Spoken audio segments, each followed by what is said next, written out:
Obrigado, Nassif, obrigado pelo convite. Tive o privilégio de falar por último nessa mesa e ver a primeira, e vou fazer comentários sobre certos conjuntos de assuntos que, trazendo a minha visão, a contribuição que eu puder dar para esse debate, né? O primeiro ponto que eu achei interessante, que foi quase introdutório, não era exatamente o tema da mesa, era o evento em si do seminário. O Rubens não estava ainda, mas eu achei muito bom da sua introdução, Nassif, sobre a questão de discutir projetos nacionais, né? Formular estratégias, ver para onde se vai. E achei também muito boa a sua imagem do xadrez. Na década de 50, 60, o tabuleiro estava meio incompleto, não tinha tantos instrumentos, não tinha diagnósticos, mas fosse um Roberto Campos, fosse um Celso Furtado, chutava gol. Tinha capacidade de implementar coisa, não é para cá, é para lá e tal, né? Hoje tem um tabuleiro muito mais completo, instituições, estudos, diagnóstico, uma sociedade de outro patamar, obviamente, mas uma dificuldade de ter formulações, né? Você concorda com esse diagnóstico? Você mencionou, em parte, o imediatismo da mídia, uma coisa de ficar só no cotidiano, na sensação e tal. Entendo, você vem da mídia, daí o que a gente está próximo, a gente vê mais os defeitos, né? Eu concordo com esse diagnóstico, há um imediatismo mesmo da mídia. Eu assino, por exemplo, lá The Economist, né? E para pegar um tema que não é ideológico, não é polêmico, não é político, eutanásia assistida, né? Direito do sujeito morrer assistido se ele não consegue desligar um aparelho ou comprar um remédio. A The Economist faz um debate dizendo qual é a posição dela, no caso era a favor, mas ela põe 100%, de maneira 100% honesta, o argumento contrário é a favor. Os que falam contrários têm esse ponto. Isso aqui é favorável, não sei o quê. Os que falam a favor pensam mais isso. A posição desta revista é que, na verdade, esse aqui pesa mais que esse e tal. Não tem isso na mídia brasileira, né? O Valor tem uma boa qualidade, eu acho. Há blogs, há iniciativas como as que Dinheiro Vivo, GGN, como você faz, mas a grande mídia, eu acho que descambou um pouco para o imediatismo, para um certo sensacionalismo, e daí a rarefação do debate é mais vamos dizer, de projetos nacionais, né? Se mencionou também a distância das universidades, eu acho que é uma verdade. A Universidade Brasileira, com exceções, o Fernando, por exemplo, faz uma ligação muito direta, vai para dados, vai para formulações, discussões, mas de maneira geral, eu acho que ainda a universidade está muito distante de formular soluções para os problemas nacionais, né? Acho que há um certo distanciamento, concordo também com isso. O que eu queria agregar nesse debate de como é que formular projetos, né? Eu acho que nós temos uma questão que é difícil, não é culpa de ninguém, que é o seguinte: é a complexidade das sociedades democráticas. É verdade, tem mais peças no xadrez, mas também ficou mais complexo. Essa complexidade traz duas coisas que eu vejo como problemáticas. Uma delas, concordo plenamente com um ponto levantado pelo Rubens. O primeiro é ruídos, né? Você tem, então, muitas peças, muitos diagnósticos, mas você tem, ainda mais agora com as redes sociais, um inferno de ruído, de informação errada, de discussões mal colocadas. Ou seja, se você não conseguir se orientar bem, o excesso de coisas pode deixar tão perdido quanto a escassez de diagnósticos, por exemplo, né? E a outra coisa são as travas. Eu queria comentar que está corretíssimo esse ponto levantado pelo Rubens Sardenberg, por exemplo, das licenças, e eu vou depois ampliar. Acho que outras coisas trazem esse problema. Nós temos travas demais na sociedade democrática em geral. E precisa ter alguma iniciativa do ponto de vista de influência de opinião pública, de dizer, gente, não é verdade que o máximo de travas e de controles é o ideal de uma sociedade. Porque hoje parece, se for pegar, por exemplo, o imediatismo da mídia, que sempre o máximo de travas, o máximo de controles, o máximo de responsabilizações é o ideal. Não é, né? Você pega qualquer organização, uma empresa, se você deixar a controladoria, a ouvidoria, você mandar na empresa, a empresa só faz controle, não produz, não emprega, não faz projeto, né? Então, acho que há uma distorção aí, né? Então, são complexidades que acho útil pensar quando a gente fala de como é que a gente contribui para a formulação de projetos nacionais, né? E nos partidos também, acho que é uma certa escassez. Em certo sentido, infelizmente, hoje o debate político, ele parece espelhar o que você chamou de imediatismo da mídia, né? Você tem nos Estados Unidos, claramente, é um partido pró-business. O partido pró-business, quando a expectativa de vida aumenta, não vai votar para antecipar a aposentadoria, se tem déficit na Previdência. Aqui essas coisas são, né? Você tem, porque eu sou oposição, aprovo o pau da bomba, mas eu estou criticando o gasto fiscal. Então, ou seja, acho que também nos partidos há um desafio hoje de formulação de programas mais consistentes, independentemente da linha de programática, ideológica, né? Bom, segundo ponto que eu queria comentar sobre o sistema bancário, né? O Troster me pareceu um pouco pessimista. Falou, não, por isso que o sistema bancário não cresceu, por isso que estamos mal e tal. Eu queria trazer uma visão positiva do sistema bancário brasileiro, público e privado. Eu vejo o sistema bancário brasileiro como um ativo do país. O sistema bancário brasileiro é sólido, o que já é um enorme ativo no mundo, se a gente olhar os últimos 10 anos, então, obviamente, né? É um sistema avançado tecnologicamente, é um sistema avançado em termos de produtos, e é um sistema que teve um crescimento de extremo valor social, né? Como o Fernando comentou, ou seja, a bancarização ela é um item de cidadania, né? Aconteceu, e eu diria, o conjunto do sistema bancário, a Caixa, o Fernando foi vice-presidente, teve um papel fundamental nisso, mas o conjunto do sistema bancário cresceu, Bradesco cresceu, Itaú cresceu, Santander cresceu, ou seja, não só os bancos públicos, ainda que houve um papel de protagonismo de bancos, especialmente nesse caso da Caixa, né, Banco do Brasil também, mas é um sistema que andou bem, né? No tom do Troster parecia que tínhamos uma crise, por que a gente não cresce? Dobrou a participação no PIB, o crédito, né? Eu lembro o Otávio de Barros, por exemplo, no Conselho de Economia da Fiesp, do qual ele e eu participamos, uma coisa de alguns meses, ele mostrou uns dados que não era só de número de contas, como o Fernando disse, e ativos, não. Cartões de débito, cartões de crédito, ou seja, é um serviço, né? A pessoa não ter conta depois, não ter um cartão, não ter... ela está menos atendida em termos do seu acesso aos bens da civilização, né? Então, acho que o sistema bancário brasileiro, eu diria, basicamente, é algo que vai bem no país, né? Cresceu, é sólido, tem tecnologia, é um ativo, né? Incluindo os bancos privados e os bancos públicos, né? Há um momento de retração agora, mas isso é conjuntural, obviamente conjuntural. Há uma recessão, na recessão o crédito se retrai. Isso é conjuntura, não quer dizer que, historicamente, o sistema bancário brasileiro não esteja indo bem. Então, essa é a minha visão sobre essa questão. Acho que é importante de valorizar o que a gente tem de bom, que funciona bem e tal, né? Ter passado pela crise de 2008 e 2009 sem uma necessidade de capitalização de bancos é um tremendo sucesso. A crise de 2008 e 2009 foi gravíssima. Os Estados Unidos fez déficit nominal de 10% do PIB americano, gasto. Não é nem esse empréstimo ao BNDES, que tem diferença de taxa de juros, não é gasto, o dinheiro não vai voltar, nem com juros, nem sem juros, né? Então, ter passado por aquela crise sem um problema, é um enorme feito do sistema bancário brasileiro, privado e público, né? Terceiro que eu queria comentar agora sobre os bancos públicos, muito rapidamente, eu vejo, tem muitos argumentos, um debate já muito feito, né, debate público há tempo.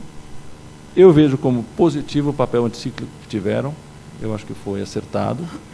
Eu acho que o Brasil ter recuperado o crescimento em apenas 3 trimestres, quando a gente via o crédito que vinha crescendo a 25% ao ano, e de repente no sistema bancário, não estou criticando, dá para compreender, se trava e passa a crescer 3%, 5% quando vinha em 25%, nós teríamos tido uma agudização da crise muito forte se não fosse a atuação anticíclica dos bancos públicos, que inclusive ganharam dinheiro, porque Caixa Banco do Brasil, por exemplo, não sofria um risco de saques, né? Ao contrário, o sujeito está aflito, ele põe o dinheiro na Caixa no Banco do Brasil. O BNDES, então, nem tem depósito. Então, mesmo empresarialmente, foi uma atitude, foi boa para esses bancos, né? Tinha uma oportunidade empresarial e, do ponto de vista da economia, teve um papel positivo, né? Sobre o foco do BNDES, eu acho que dá sempre para discutir mais foco, né? Ou seja, onde alocar e tal. Mesmo quando o BNDES cresceu fortemente nos anos anticíclicos, o discurso não foi que o BNDES passaria agora a ter todos os anos daqui para frente, eternamente, 50, 80 ou 100 bilhões adicionais do Tesouro. O BNDES sempre funcionou como um sistema com fundo rotativo do FAT, que crescia 15% ao ano, autonomamente, entre o retorno dos empréstimos anteriores, o lucro da BNDES Par e os depósitos do PIS/COFINS, e, em tese, volta a ser um sistema autônomo, né? O BNDES não é um sistema dependente do Tesouro. Ele teve ali um evento específico. Eu acho que naquele evento, de modo geral, eu acho que foi acertado. Dá para discutir, devia ter sido 70 bilhões em vez de 100, devia ter sido 3 anos em vez de 5, mas é uma discussão de dosagem mais completa. Nesse momento, ou seja, superada uma situação específica, acho que é possível discutir estratégias, né? Agora, há uma história. O Hernani fala, por que o BNDES é tão relevante, né? Por que ele durou tanto tempo e, ao contrário, cresceu em relevância, né? Aí é mais na história, eu acho que a gente encontra as características, a explicação, do que numa teoria geral, né? Teoria assim, puramente econômica. O BNDES teve um papel de início para fazer as estatais, né? Ele financiou a construção das estatais. Em outro governo, depois financiou a venda das estatais. Financiou a indústria, quando havia uma estratégia de substituição de importações, construção da indústria nacional, necessidade de complementar, tinha várias estratégias, inclusive nos anos 70, os mais variados governos e regimes, né? Depois das exportações, o Brasil teve inúmeras crises de balanço de pagamentos. Aí o BNDES entra em financiar exportações, também necessidade nacional. E infraestrutura, questão do prazo e do custo. Eu acho que a discussão de quando será possível ter um BNDES menor é, no fundo, a discussão que também o Rubens permeou. Quando a gente tiver inflação mais baixa e taxa de juros básica mais baixa. Realmente não dá para imaginar que você vai ter a sustentação do financiamento de 10, 15 anos, quando a NTN-B paga o IPCA mais 7. Não tem projeto que pague isso, né? Então, não é um problema do BNDES. É um ambiente, vamos dizer, único, estranho que nós temos no país. Nesse ambiente estranho, sim, quando se precisou, vamos usar o instrumento que existe para lidar com um ambiente estranho de juros. É o que? Temos um banco, vamos reforçar esse banco, né? Então, eu vejo com naturalidade o crescimento do BNDES e acho que quando chegarmos a uma normalidade, a gente ensaiou uma normalidade nos anos 2010, né? O juro real de 3, os bancos privados vão crescer mais, o crédito vai se alongar, o mercado de capitais vai se desenvolver e o BNDES vai haver menos pressão para que o BNDES seja esse fundamento de sustentação do investimento como ele foi nos últimos anos, né?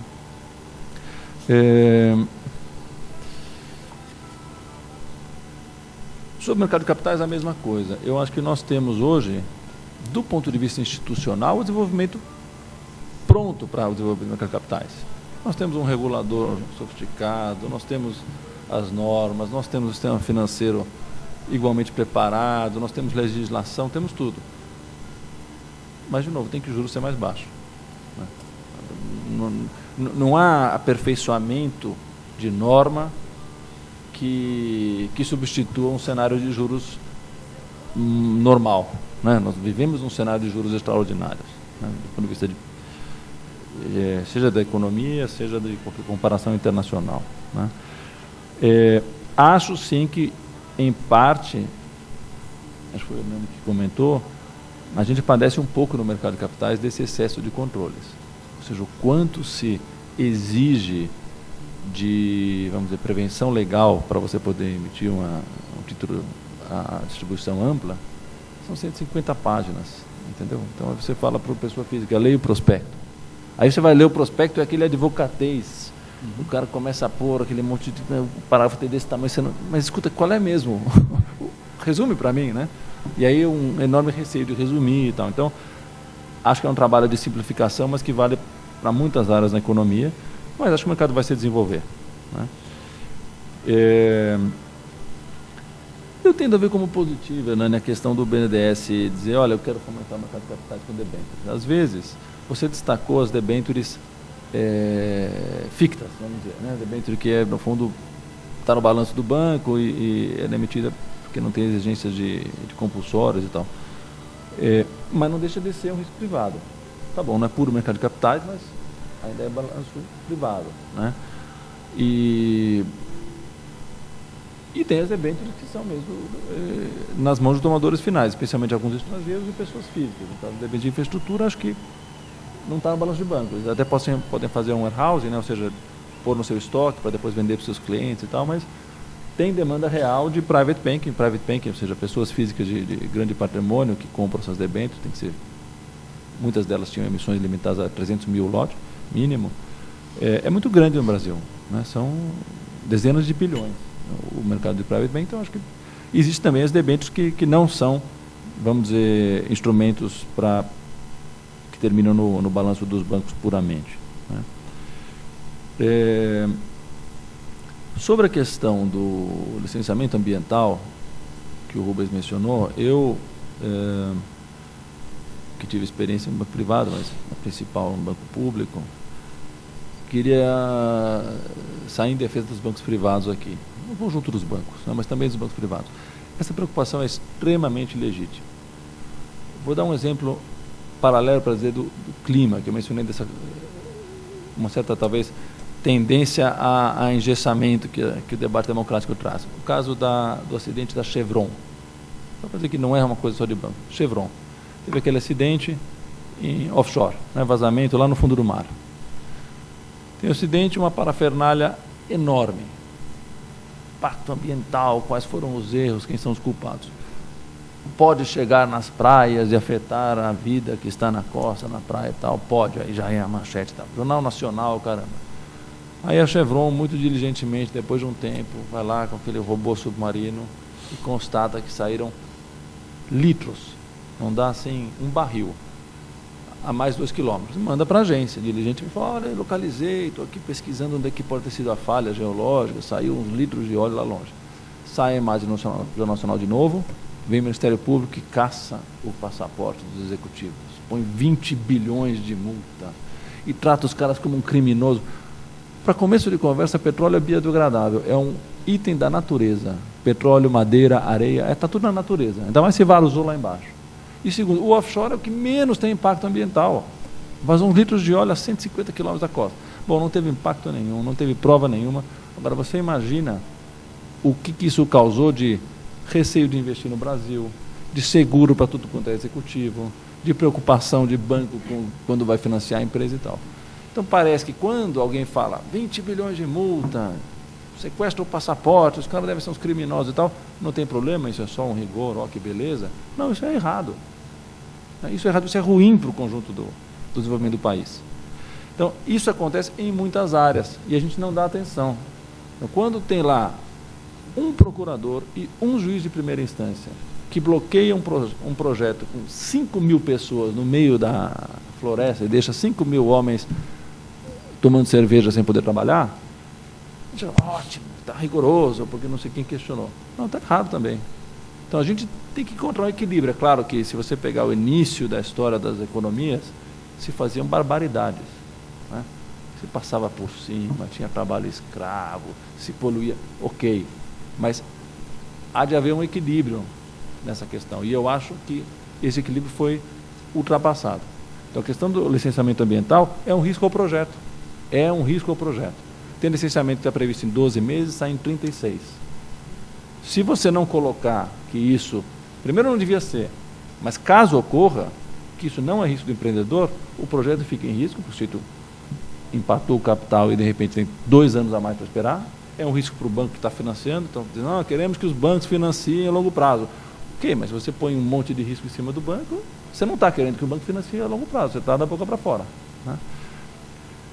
A mesma coisa com outros tipos de riscos. Órgãos de controle poderem travar. Rubens falou da questão de poluidor indireto.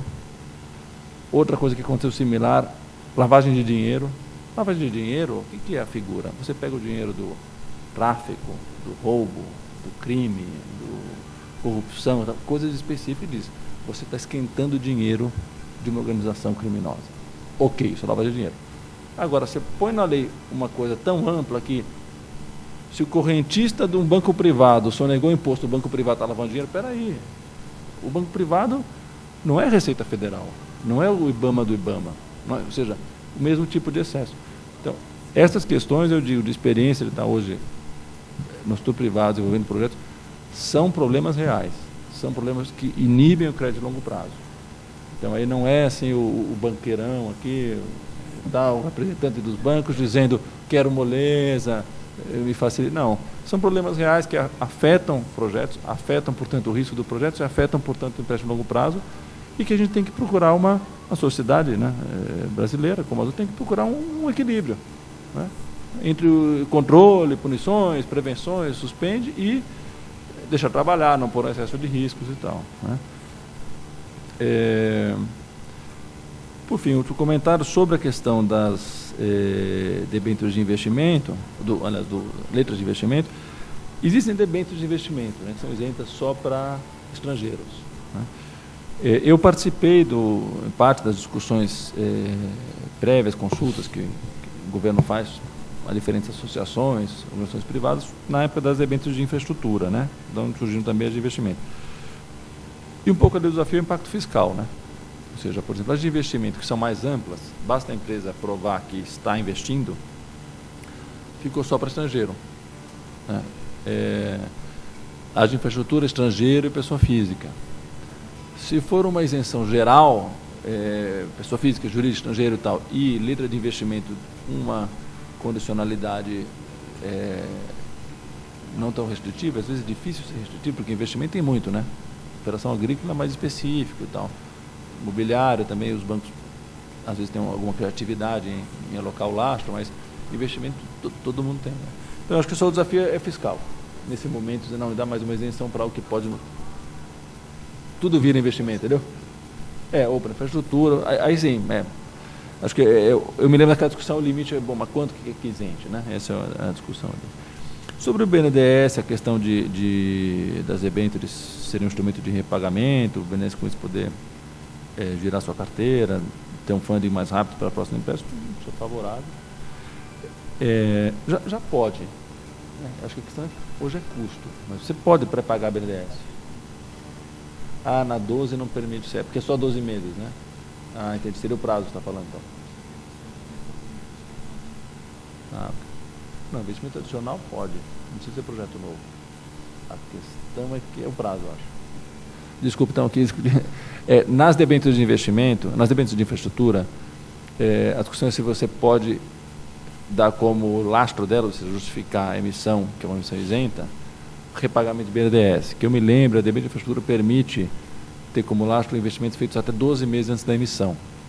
Então, se não foi... Agora, o Rubens estava dizendo que talvez tinha questão também de ser maduro ou não. Acho que pode ser maduro. Um investimento brownfield pode. Se já não está nessa fase. Entendi. Tá, entendi. É uma ideia. Ok. E acho que era isso que eu queria comentar. Obrigado.